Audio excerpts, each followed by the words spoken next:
Hi, welcome to SBR Forum Videos. I'm Peter Loshak. It's November 8th, and this is Into the Weekend with BetDSI, the call we do every Thursday with Brent, the headlines manager at BetDSI, where he gives us a little insight into the betting action he has seen over the past week for the upcoming weekend of football and tells us about the sharp public splits, the sharp action, the public action, and everything. Right now, we're going to be taking a look ahead to NFL Week 10, college football Week 11. Brent, thanks so much for being here once again. Yeah, glad to be on, Peter. All right, let's get right into it. Start with part one of this show, college football, week 11. Let's start with a few home teams that have gotten some, where the line has moved in their favor, and it's pretty interesting. They've also been debated games, people debating whether there's value on either side. Let's start with Louisville and Syracuse. Louisville, of course, they're undefeated. I actually previewed this game with John Lee from AccuScore. It's been very good. He said that he likes Louisville -3 here, but I noticed that the line went down to about 1.5 at most places, and the line just made me a little bit suspicious. We talked about how it's suspiciously low, and some people commented on YouTube that it is. What kind of action have you seen here? Public pounding Louisville? Well, I mean, if he liked it at -3, he must be loving it -1, Yeah. which is or 1.5, where most places are right now. I've got a lot of public money on Louisville. We took public money on Louisville at -2.5. I took sharp money on Syracuse plus the 2.5. So even though I got a lot of public money at -2.5, I am down between 2 and 1.5 right now on Louisville. This is one of those games.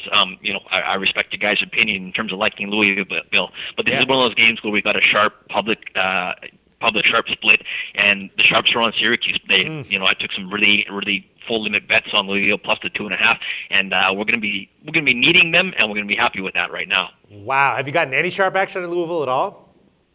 Not on Louisville, no. My count in terms of dollar wagers is 4-1 on Louisville. My dollar volume is about 2-1 in Louisville, and that's just a little bit lower because we've taken heavier sharp bets on Syracuse. Okay, and then another game that saw a significant line move towards the favorite is Miami, Florida, University of Virginia. Virginia opened up as a small home dog. Now they're about -1. I discussed this game also with Indian Cowboy. He said he likes Virginia. So what caused that movement? Was that sharp action that caused Virginia to become a small home favorite? Well, I don't have a ton of sharp action on this game, Peter. Mm-hmm. What we did do is we took a sizable bet on Virginia plus 1.5. It was a big dollar volume bet, so you went basically from 1.5 straight to pick. Taking some money on Virginia minus pick, so we moved up to -1. Our money, because of the big bet, is about 2-1 in favor of Virginia, but the count in terms of the number of bets we've taken does favor Miami, Florida. Now, I don't really have what you would call sharp action involved in this game, just a big bet on Virginia that we have to move off of. All right. Okay, so there's big money on Virginia, but not necessarily sharp money in your opinion. Exactly. Right. Okay, and then let's talk about another game that involves a small home underdog that also has people wondering and questioning, in a line that hasn't moved significantly yet, which is Utah at Washington. Washington is, I think they opened about 2-point home dog. They're still around there, maybe 1 point now. They've beat Stanford and Oregon State at home, though, so that's a pretty surprising line. Why is this line where it is, and what kind of action have you gotten in response to it?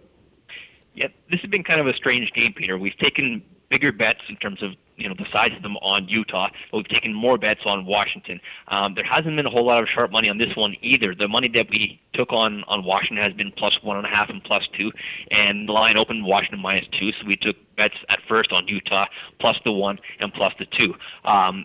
Sitting at -1, they kind of basically, to sum up this one, they're betting both dogs. When Washington was the dog, they're taking them, and when Utah was the dog, they were taking them. It's kind of a weird one, and as long as the game doesn't line one, we're going to be fine either way because we are balanced in terms of the dollar volume we've taken. All right, we'll see what happens. And then there's two significant road favorites I'm curious to see what kind of action you've seen on. First of all, Wisconsin at Indiana. Indiana, of course, has gotten 2 wins in a row and maybe overachieved a bit. They're stepping significantly up in class here.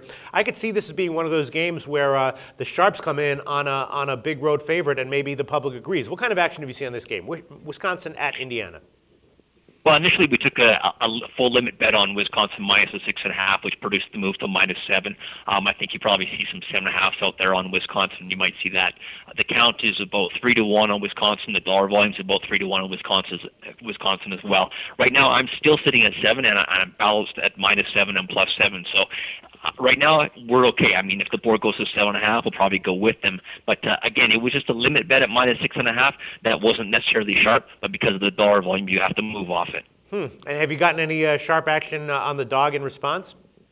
Not yet. I don't know if the sharps are sitting back licking their wounds and the public's kind of hoarding their cash after last weekend, but so far in this game, I don't have sharp action involved, Peter. Okay, and then what about Notre Dame, Boston College? Notre Dame, of course, did get the win last week, but they didn't come close to getting a cover. Now they're a nearly 20-point road favorite at Boston College, and I'm wondering, the public notoriously used to love betting Notre Dame when they were a favorite, and even almost loved them even more when they were a big favorite. Now I'm not so sure. Have you gotten a lot of public action on Notre Dame at this big line? Yeah, this is a risky game for us right now in that we've got a lot of money on Notre Dame, and that's come from sharp money, minus 17.5. I've got a lot of public who's been telling them all the way up to where we are right now at minus 19. If you look at the action I have on Boston College, there is none, Peter. Oh, boy. So it's a what? So this is like sharp and the public on the same side then? Yeah, and I guess the sharp was like sharps haven't touched it since we've moved up to 18.5 and 19, but the count is 3-1 in favor of Notre Dame. The dollar volume is 4-1 in favor of Notre Dame. So this is going to be one of those big decisions for us. All right, there you go. And then before we move on to the sharp action of the week, let's just quickly discuss Texas A&M at Alabama. Alabama, of course, a big, nearly 2-touchdown home favorite over Texas A&M, but Texas A&M has kind of been playing well, surprising people recently, covering. But the public loves to bet Alabama as a big favorite, and they do tend to get covers with them. What's the action been like on this game?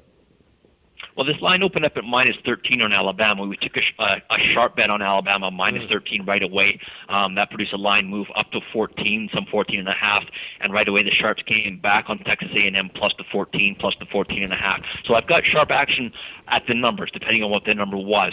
Texas A&M plus 14 was sharp. Alabama minus 13 was sharp. Sitting at 13.5 right now, I've got no sharp action either way, but a ton of volume both ways. I could see us going back up to 14 just because I think the public's going to be betting Bama a lot at minus 13.5. It's just a really huge volume game for us right now. All right, so the public is overwhelmingly on Alabama already, and they're probably going to be even more so by game time? Yeah, at 13.5, we've taken more public money on Alabama minus the 13.5, and again, we know now that if we go up to Alabama minus 14, we're going to get sharp action on Texas A&M plus the 14. So it's just a matter of when we do that. I would say it's probably inevitable.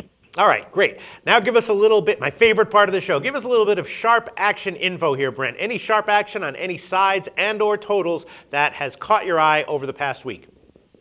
Well, there's another game this week that's kind of like Notre Dame, which is a tough spot for us. We've got the sharps and the public on Northwestern. They're at Michigan catching. Well, the sharps were on plus 11 and 11.5. I'm all the way down to minus 9.5 right now on Michigan, but it's a bad spot for us because public's really liking Northwestern plus the points, and the sharps are as well. That's a little bit surprising. The public loving a big underdog like that. You don't see that a lot, right? Look, maybe it's just a case of them not liking Michigan anymore. That it could be one of those things. And Northwestern is traditionally a team that can put up a lot of points and air the ball out. So there's a lot to like getting double digits with Northwestern. Another game I would want to touch on too definitely is Illinois at home. They're definitely a sharp dog, and I've got nothing but public money on Minnesota. Minnesota's on the road. I'm minus 3, minus 15 right now, but sharps were plus 3.5 with Illinois. The count's about 4-1 on Minnesota, and the dollar volume's about 2-1 if you're Illinois. That's one of those things you gotta look for. When you've got more bets on Minnesota and more dollar volume on Illinois, that's definitely a sharp public split. So sharps are liking Illinois there. Another one I would touch on too is Georgia Auburn. Georgia's a typical public team, and they are again this weekend. The count's about 6-1 in favor of Georgia. Money's only about 2-1, and we've taken some sizable bets on Auburn plus 15 and plus 15.5. Line right now is Georgia minus 14.5. Really? Because I remember when Auburn was a similar-sized dog at home to Texas A&M. Did you get the kind of action that you're seeing on this game on that one? Not like we're seeing on this one. No, not at all, Peter. Like I said, the sharps came in, though, 15 and 15.5 on Auburn. They grabbed that right away, and it's been nothing but public money on Georgia at 14.5. Yeah, that is pretty, because I remember we talked about that game, and I had bet Auburn in that game when you were like, no sharps took Auburn there, and I was like, all right, that's very telling. Wound up taking my whole bet back, and of course Texas A&M covered very easily, but in this one, that's why I do these shows. I mean, I might not bet your advice, but I definitely take bets that are obviously wrong based on your advice back. But you're saying you haven't... Well, another one to look out for this weekend, Peter, would be Arkansas at South Carolina. Public is all over South Carolina. It counts about 4-1. Just taking some really big bets, so our money's actually on South Carolina as well. Big bets actually minus 14, minus 13.5 with South Carolina. Now, despite taking those big bets minus 14, we're still using 13 on South Carolina, and the reason is nothing but sharp money at Arkansas plus 14, plus 14.5. Wow, but The Sharps have been betting Arkansas repeatedly week after week. Last week they did it again against Tulsa, and they lost. They've been losing a lot, right? When I tell you this information, Peter, Yeah. I have no idea who's going to win the game. I'm just telling you where they're betting, and I've got Sharps all over Arkansas, public all over South Carolina. All right. I just feel like this year there's been a lot of huge moves in Arkansas's favor. Talked to you about it. Turns out it's because of sharp action. And it seems like those moves have been on the losing side much more often than not. Is that all you got for us, Brent? One more we'll touch on. Again, I've got a ton of money on this game, Missouri at Tennessee. Oh, Tennessee's -3, -15, a home favorite. The count and money are dead even just because a lot of public money's been laying -3 on Tennessee when it was 3 flat, and the Sharps were on Missouri +3.5 and +4, so that's another one where it's a good split.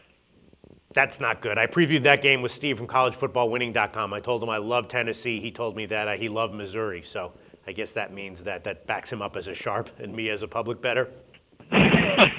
Your words, not mine, Peter. All right. Well, once again, great info. Once again, Brent from BetDSI. Let's move on to NFL Week 10 right now.